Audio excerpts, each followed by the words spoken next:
भाजपाच्या गोट्यामध्ये सर्वात जास्त हॉट सीट असलेली 3 सीट आहेत. त्यामध्ये 9, 10 आणि 11.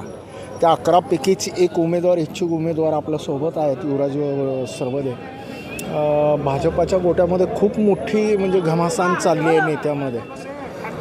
तुम्हाला काय वाटतं? तुम्हाला विश्वास वाटतो मिळेल? मला उमेदवारी मिळेल असा पूर्ण विश्वास आहे. कशाच्या आधारे? मी स्वर्गीय महेश अण्णा कोटे यांच्या गटातून प्रवेश केलेला आहे.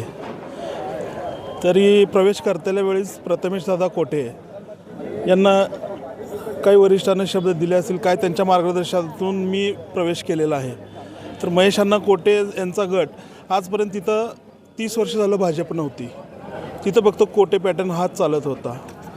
मग आम्ही सगळेजण भाजपमध्ये प्रवेश करताना कोटे गट म्हणूनच प्रवेश केलेला आहे.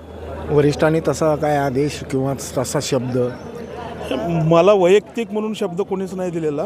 मी माझे मार्गदर्शक प्रथमेशदादा कोटे यांनी मला सांगितलं फॉर्म भरा, मी भरायला आलो. नक्कीच तुम्हाला आमच्या शुभेच्छा. पण एक प्रश्न होता राहून विचारावाचा लागतो. बोला.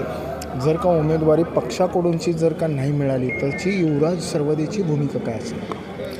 प्रथमेशदादा जे सांगेल ती माझी भूमिका असेल.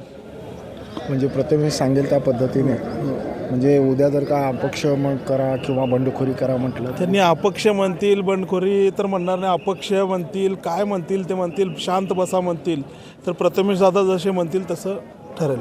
म्हणजे आता कसं तर प्रथमेश दादा म्हणतील तसं. ब्रेन न्यूज करता यासीन शेखसह मी नितीन पात्रे.